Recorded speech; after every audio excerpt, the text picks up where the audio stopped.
think that was tough too, is I saw people who were younger than me in those roles. Yeah. And I was like, how do they have these roles? Like, I have all this experience. I have other careers before this. I learned that like you can't just go after like flashy product or like things that sound good or paychecks. Like you do have to find good leadership. And what's great is one of those leaders who got laid off took me to their next company, which was really great. Even though we'd only worked together for a month, it's a lot easier to think, oh, if I go over there, this will fix my issues. This will fix my problems. Things will be better.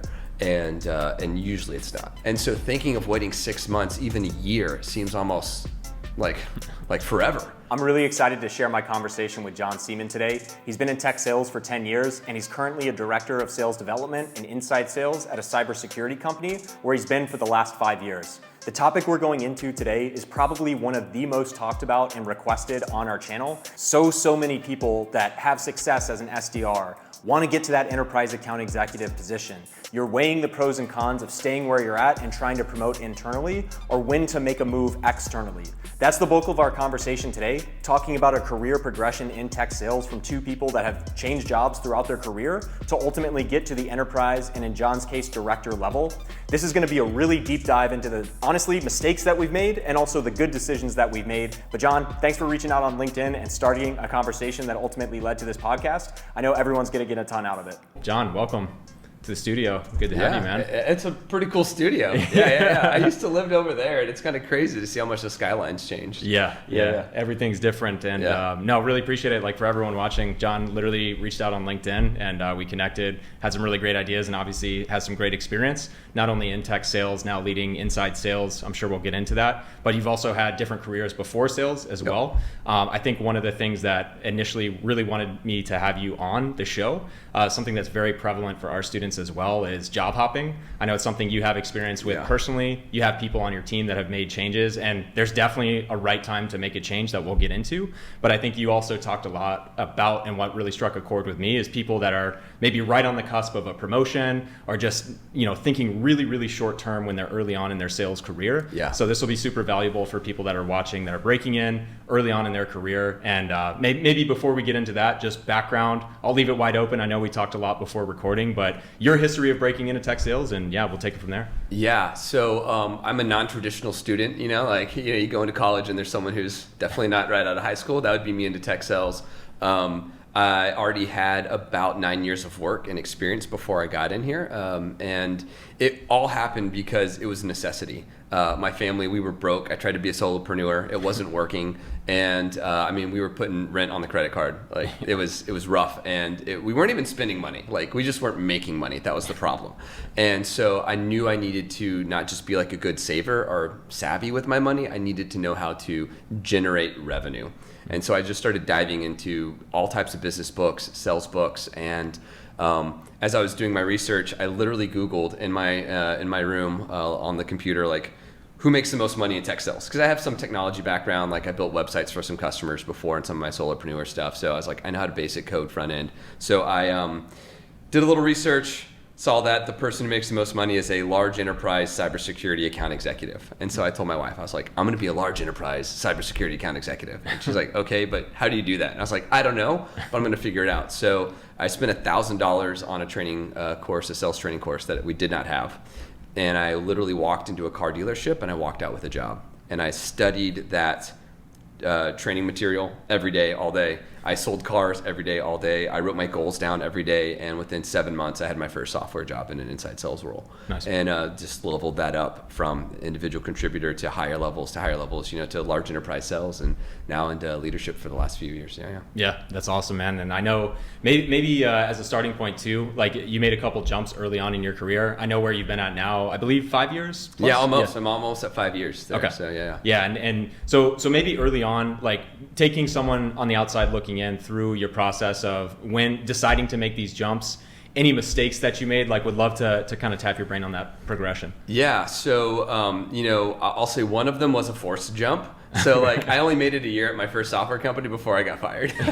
So I got put on a PIP. I basically got off of it, but leadership still wasn't happy. So it was great though, but I already saw it coming, and I had started applying other places and got that role. And I think what's tough is when you're in these situations and you're new, there's so much anxiety inside about performance and am I going to perform, am I not going to perform, and you start to doubt yourself. You start to think like, am I even good at this? Should I even do this? And for me, I was doing a pretty transactional sell at the time. It was still software, but it was an MRR, and I knew that these other teams at our company were doing like these, large, ARR deals, and it was way more consultative, a lot more technical. And I thought, if I was doing that, I know I'd succeed. And I kept thinking, if I just did that, I'd succeed, instead of thinking, how can I succeed right where I am right now? Yep. And one of the large enterprise roles came up at that first company I was at. And I asked my boss, I was like, I'm going to apply for it. What do I need to do? And he kind of laughed at me. Like, he's a great guy. We even talk still now to this day.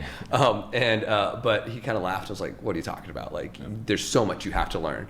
And I really was kind of frustrated because I was like, no, I've got this. I know I could do this. Like, I know that this is what I'm supposed to be doing.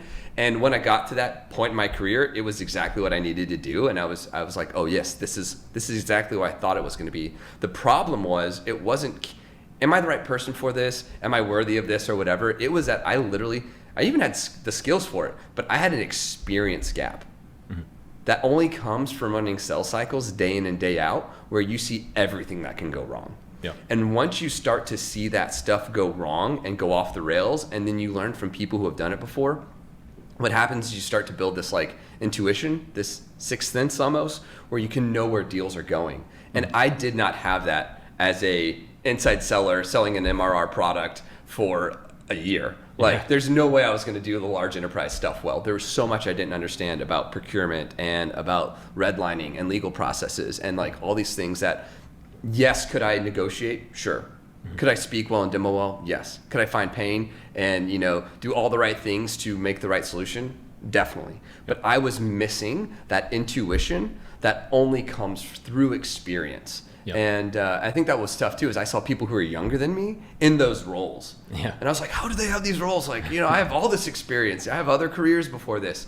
But they had experience for longer in that type of role, in that type of system. And so they understood it way better than I did. Yeah. And I think that was something that I really was trying to force to happen, and it's something that comes naturally. You gotta have some patience. Maybe tapping into that too, because I kind of hit that cliff as well, where I had like hit 200% of my number basically 2 years in a row. I had a past career, 3 years as an engineer. I wanted to go to enterprise, ultimately did make that jump.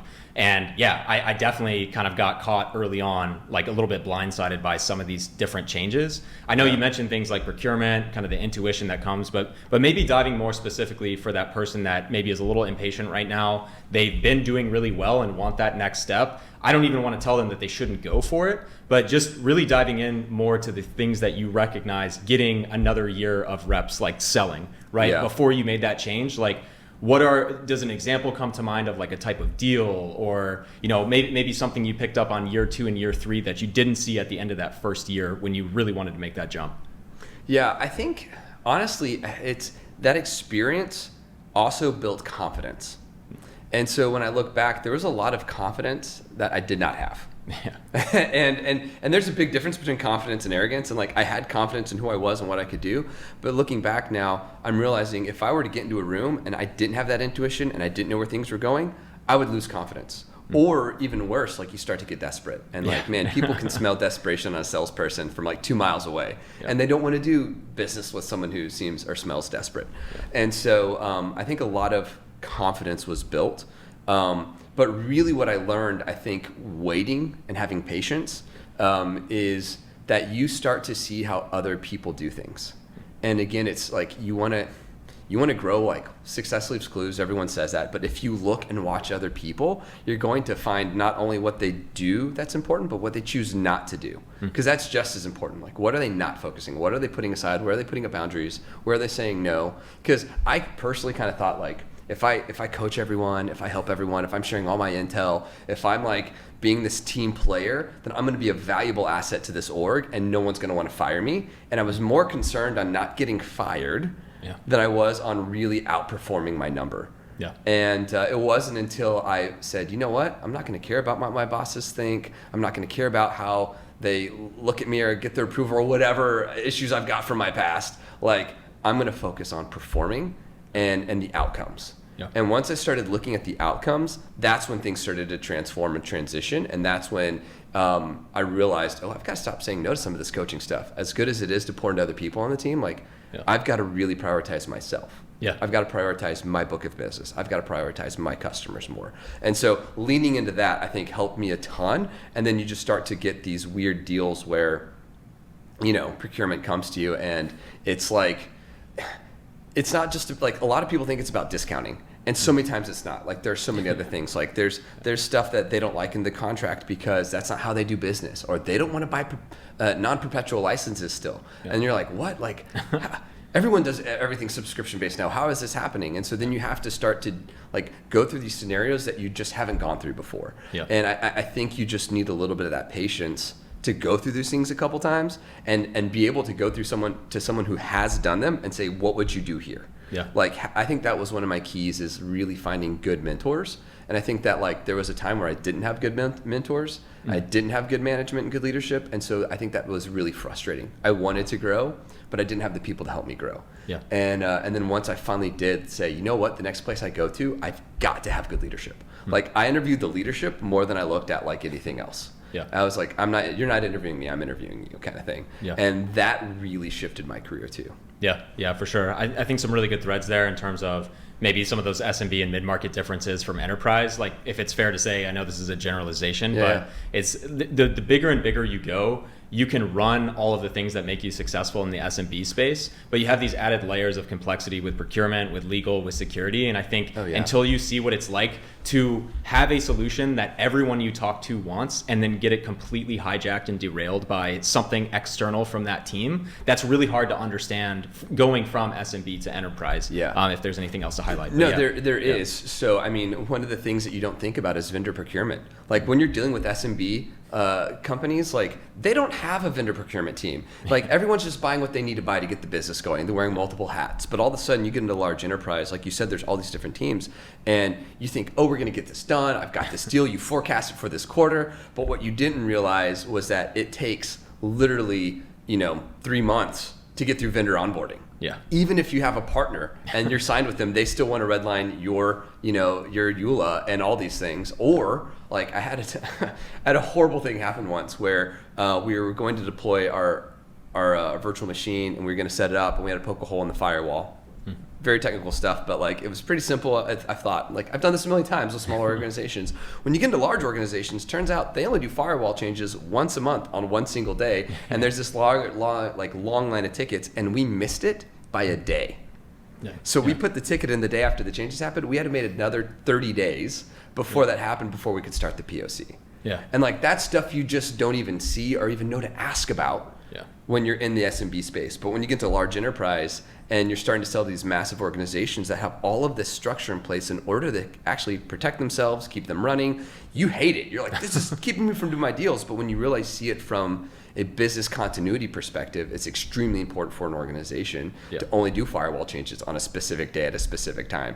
And so you have to learn to start asking questions about things you never even knew existed. And that's where that experience comes in, and you can only get that through having patience and watching other people do it. Yeah, 100%. And I'm sure we could keep going, so I'll maybe cut us off. But I think the flip side of this too is going from that SMB to enterprise. I think also when you have a prospect that's like decent level, maybe they're a senior engineer or a manager of engineering, and they say, hey, we want to start a trial like next week. You don't have that intuition to think maybe they're not a serious buyer and they've never done this before, because if they're at one of the largest companies in the world and they think they can start a trial in 1 week, they're not a real buyer. So many other things we could talk about. And then you get into the conversation of the difference between like a coach and a champion. If you want to talk on the MedPick side, and I know so many of my reps have come to be like, I've got this amazing champion, and they have like no political sway, no buying power, and you start asking them questions, and they're just someone who likes the tool. Totally. They're like, oh yeah, I'm really excited. They want to do something in a week, and you're like, no, you're not going to get anywhere with this person. They might give you a good lay of the land,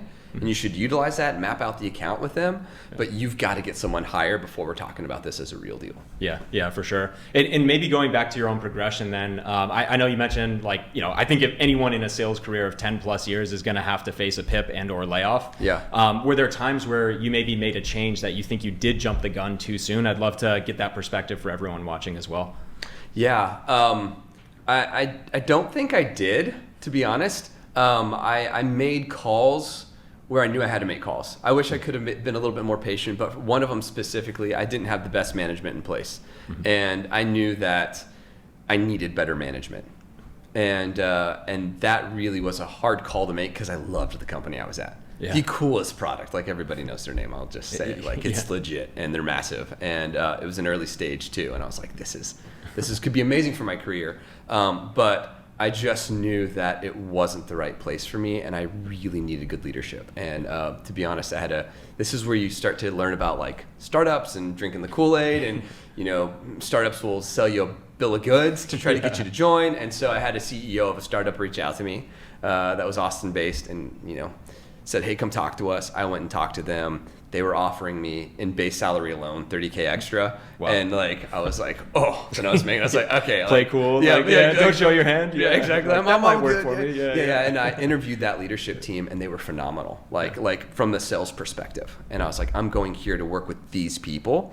I got there, and then within a month, they let go the VP and the director that I was under. And so the people I went to join were totally gone. Within 6 months, everyone on the sales org was done, and they sold for pennies on the dollar. And so I learned that like you can't just go after like flashy product or like things that sound good or paychecks. Like you do have to find good leadership. And what's great is one of those leaders who got laid off took me to their next company, which was really great, even though we'd only worked together for a month. Wow. So when I got laid off there 6 months later, he was like, hey, I've got a spot for you. I won't be your boss, but they're looking for someone I think could be the right person. Yeah. So that was really helpful to have that. But I started to realize, okay, leadership's important. Like that was my first thing is I'm going to go. First, I was like, I just need money. So like I'll work anywhere. Then I realized leadership matters. Yeah. And so I started going after leadership. And then after that, I realized, not just does sales leadership matter, like CEO, executive suite matters, but also product market fit is massive. Yeah. Like, I don't want to sell like a bad product, like no one does, and I don't want to sell ice to an Eskimo because they don't need it, that kind of thing. Like I want it to be very genuine and helpful to the people I'm selling to. But I thought that like kind of all technology products are good, but at this one company I realized you can have shelf like vaporware, like stuff that looks good, but then just in the real world doesn't actually function. Yeah. And so that's when in the next couple companies I looked specifically at the product in addition to management and leadership, and said, is there real product market fit? Is there a need? Can this product actually do what it says it does? And so like I would ask them if I could see demos, like when I was interviewing too. Right. So like it was that kind of thing where I was going to the level where I want to make sure the next place I find, this doesn't happen again. Yeah. So totally. Yeah. No, that's definitely something I experienced too. And even aside from product market fit, I mean, there's so many things that go into it. Like I think even the timing, right? Like I took a chance on a startup where they were like, this is the future. And if you look at like for instance, I've always sold open source tools. Yeah. The open source project itself was growing exponentially, but in terms of the tooling they were building on top of that, it was just like too soon. The market didn't really realize the need for it. So there's so many things that go into that. I guess maybe now being on the other side, you've led teams, you've built out business development, inside sales functions as well. Maybe I know I'll leave it to you in terms of how deep you want to go. Obviously, don't want to out anyone specific, but are there examples that come to mind where maybe you had a rep that was absolutely crushing it and they made a move right before they were about to experience that exponential growth? Like anything come to mind there you can share? I do, yeah. So I had a rep once that one of the managers came to me and said, hey, I think they're getting antsy. Like, I think they might want to leave. You should keep an eye on them, And so I had some conversations with them, tried to get as candid as I could without pushing too much, but just said, hey, how you feeling? How are things going? What are you really wanting to get out of this role? And then they finally came to me about a month later and said, hey, I'm taking a job at another place. And I was like, okay, let's talk about it. Like, have you signed any papers yet? No. All right, well, let's just talk some. Started asking questions. What are they telling you? What does it look like? How does the role go? Like, quite honestly, like, it's a company. Like, no matter what, my company's a company, their company's a company that they're going to go to. So, like, it's their life. They have to make the choice. I don't want to try to persuade them in a way. I shouldn't persuade them. Like, they need to make a choice that they feel is best for them. And I want them to make that choice. And I told them that. But at the same time, like, I also know a lot of startups can sell a bill of goods because I've been at those places. And I've actually interviewed at that specific startup he was going to at one point in time and decided not to go there. And so it was pretty funny. So I know some people there, great company, but it just wasn't going to be for me. And I think what's tough is you start to do two things, and this is what I saw in him, and I tried to help him see this, is you start to underappreciate or even devalue the things you have, and you start to over-index on things you don't have. And when someone says they have those things without you being able to validate that they're really there, or to even validate that they're actually what you really want, then you're going to think that that's better. And everyone says, oh, the grass is greener on the other side. And that's what I tried to explain. I said, but really, quite honestly, the grass is greener where you dethatch, seed, fertilize, and water the yard. Like that's where it's going to be greener. And that's actually a lot of hard work, and no one wants to do the hard work.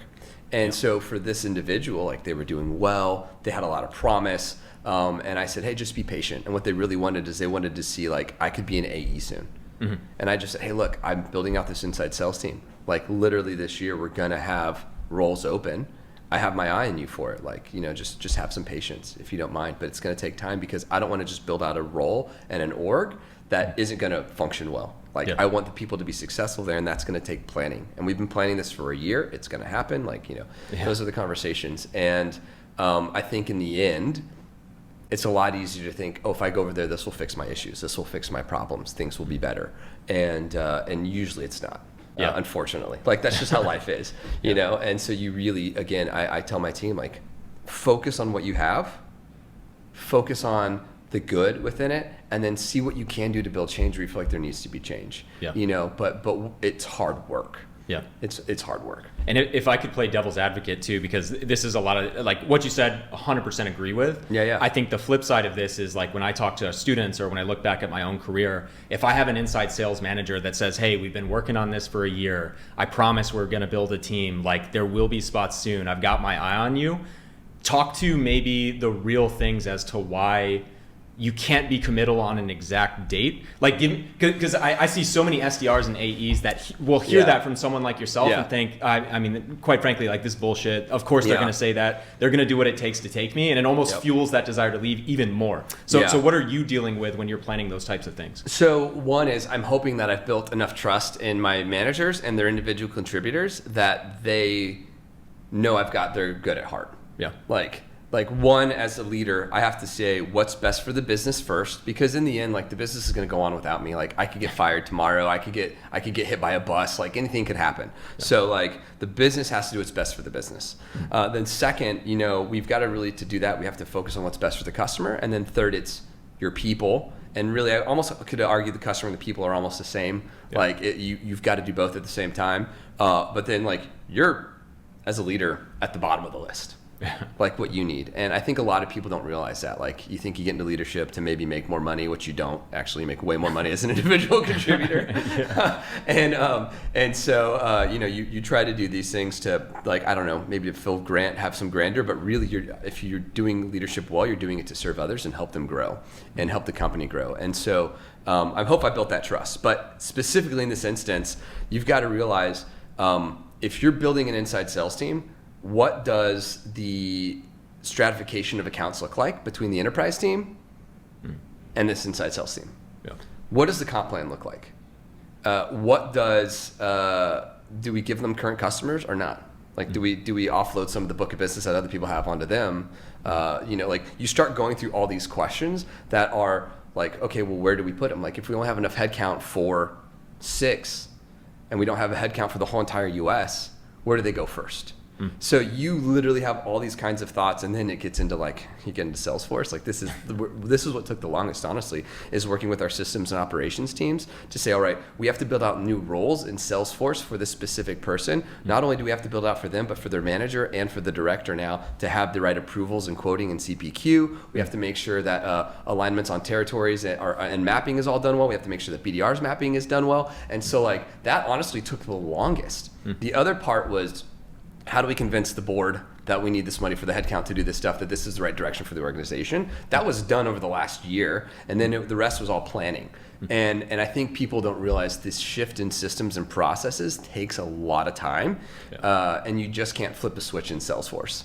And if you could, that'd be amazing, but you can't. And so there's all of that comes into play. And again, comp plan building and things of that, so that it's fair, it's equitable for them. Like, there's a lot of things that go into it. Sure. And maybe just more broadly as well, like let's say I am that top performer, whether I'm an SDR, whether I'm that SMB AE that wants to make the move to corporate, to enterprise, whatever it might be. I don't know, just more broadly career advice, like if they're in that situation, not even from a manager or IC role generally, but like across all your experience, what would be maybe the optimal path? And then at what point is it time to seriously consider a change? Yeah. So it's funny, if there's nothing in the works and people are promising it, but they're not even showing movement in that direction, and they can't even tell you about how things are unfolding, there's a bunch of BS there. Like, you probably should maybe potentially look somewhere else, especially if you feel like you've hit your personal growth within that organization. Mm-hmm. So if you feel like you've maxed out and you can't grow anymore, and there's not going to be a path for you in the next 6 months, you should probably look at going somewhere else. I might even say, if it's the right leadership too, I would say wait a year. Because to me, I'd prefer to be at a company with a good product and a good leader than have my own career grow. Because I know that if I'm patient, that growth is going to come, especially if I'm performing well. I started off with some false starts, but then I've had some nuts quarters. You know what I mean? I've had some nuts years, and it's been super fun. But it takes patience. And so that patience, I think, is the hardest part, because man, we live in a microwave culture, and now we live in we can't even watch full long form videos anymore. We watch Instagram and TikTok shorts. You know what I mean? It's 30 seconds and we're done. And so thinking of waiting 6 months, even a year, seems almost like forever. And so I would recommend having that patience. But again, if you don't have the right leadership in place and you don't have the right product in place, you should jump anyways. Update your resume and start applying. That's my advice right there. But if you have the right leadership and the right product, I would really focus on, is there going to be a path for me? And if there's not, that's when you have to really start asking those hard questions. What's more important to me now? Is it the leadership? Is it the stability? Is it the company? Or is it my own personal growth? And I think one of the things I love about startups is, especially high growth startups, is humans grow. I heard this on someone else's podcast, so I can't take this. I think it was on Grit or something like that, and you can edit that out. But humans grow in a linear fashion, but companies, especially high growth, are exponential and they up into the right hockey stick. And so being able to grow at that same rate is almost impossible. It's almost impossible. What that does for you, though, as a person, if you really do want to grow, you have everything in front of you. You have the path put out in front of you. But if you're in a very stagnant company that's not growing quickly and you feel like you need to grow, that's probably another point where you probably need to get out. No, that makes a lot of sense. I think too, it's one of the symptoms that I see is for me, going from engineering to sales, I hated engineering. All respect to the career, we need engineers, et cetera, but the slow and steady growth there just killed me on the inside. And so it's funny that you say that, because I think I see a lot of people that maybe go into sales. Certainly tech sales right now is probably one of the most popular career paths in the world. So if you land in that, things are going great, you're killing it, you start to lose touch with maybe alternatives or situations where it couldn't have gone poorly. And I think that certainly contributes to it, to your point where I got stuck and maybe plateaued in my first role. I still gave it 6 to 12 months, and I did the exact things that you're talking about, where I consistently asked leadership what the path would be, what I needed to do. And to your point, it's they would say it'll happen, but there was no evidence of that whatsoever.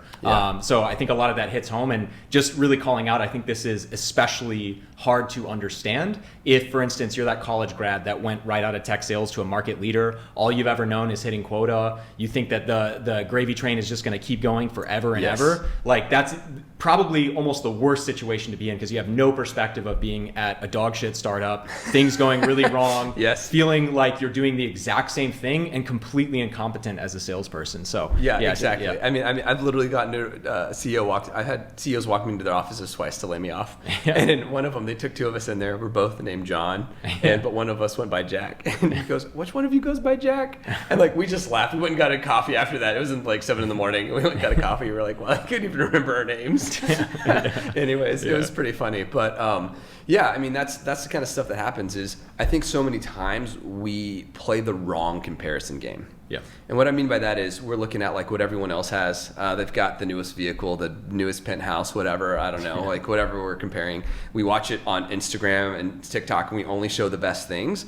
But what we don't do, and I think you made an amazing point of this, is we don't look at what the rest of the world's dealing with. Like we're playing the wrong comparison game of what I don't have because they have more than me and I want that. Instead of looking back and like, how many people do we know that have careers that literally they don't get promoted, but like once a year or once every 5 years, and they get maybe a 2% or 3% bump in their salary. Yeah. And I'm like, I could never do that. Yeah. Like I could not do that. I'm literally thinking I'm taking bumps in my pay where like I've gotten 30K bumps. You know, I won't say anything else, but like I've had crazy bumps. And then you also have the ability as a salesperson to control the outcome of what you can make. You know, and then you like, I mean, the first time you ever make 6 figures in a single commission check, like that blows your mind. Yeah. And like to think, how would I have ever, like if I would have had a regular job and just tried to slowly get a menial increase every year and like a pat on the back, like that's not what I'm looking for. And for me, it's never, I mean, one, it was about the money to get out of debt. But I've always had financial goals specifically because I knew that in order to make that much money, I'd have to transform my skill set into something different and be a different person almost. Have more discipline, have better tool sets, have better communication. And so for me, it was about how do I set this high level of income in order to grow myself into the person that can be that person who makes that type of money. So it was way less about the money and more about the journey and the growth to get there. Yeah, 100%. I think, yeah, really great advice. I know we're probably coming up towards the end time-wise, but that said, I'm curious if you have any topics that you feel like we haven't broached, feel free. But I'd also say just in general, maybe starting towards a close, you know, broader advice, examples you've seen or things that come to mind that are you know, aside from the generic advice of like, you know, stay 6 to 12 months, is there anything more specific or times that come to mind that are worth highlighting while we're here? Yeah, I mean, I think if you're, one, everyone says this and I hated it, hit quota. And like, that was the most generic advice and I hated it. I was like, well, what else do I do? Like, I'm hitting quota, what else do I do? You know, and that really was actually good advice looking back now. I'm realizing, oh, hitting quota really does matter, you know? But I think for me, there were a couple things that I could give for basic advice. One, in startups or tech companies, it's very easy to fall into the trap of thinking it's a family and being extremely familial. But like, I don't know about other people, but like families aren't always perfect. There's dysfunctions, like maybe not the best representation. But what I found more about families is that they don't always hold each other accountable to things and they don't want to talk about hard topics. And it's better to think of yourself more in a high performance team. Yeah. And high performance teams are about winning championships. And if you have a team that you love, football, basketball, soccer, whatever, and there's a great player on there, but they're not performing and you're not getting the outputs you need from them, like at some point they're going to get cut from that team. Or they're going to go sit on the bench for a while or whatever. And I think once I started thinking myself less of in a family, which was really easy to do in small startups, and more of a high performance team, I realized, especially when you're in leadership and you're having to judge, like, do I have to put this person on a PIP or not, which I hate doing because I've been on PIPs, you know, like it's not easy. No one does it with a smile on their face. Like you realize that it's about the team, it's about the performance, it's about the goal. And if you can play as a player, as a seller in that mindset, you realize, you know what, this may not actually be the best team for me. Like, and I think that's a lot of times some things people have to think of is, if I can think of this as a team, I can think of this as a career, maybe this isn't the right team, because I've seen players go to other teams and be the best player there and completely crush it. And literally in sports and in sales. I've seen them go to another company and just be amazing. So it's never that you're not a good person, that you're not a great seller. You could just be on the wrong team. And so that's the first one to kind of think about and really evaluate as you're having patience. Like, is this the right place for me? And shifting your mindset there helps. The second, I would say, is outside of getting quota, outside of thinking about being on a high performance team, like, in that same vein, know your numbers. Like I was never really a huge baseball person, but when I watched Moneyball, besides it like having phenomenal photography, like I loved the aspect of knowing your number and the actual math behind it and just getting people on base in order to get points. And for me then, I started looking at my sales career. All right, what do I have to do? what are the leading indicators of things I have to create, like know my numbers completely. How many people do I have to find net new to add into Salesforce?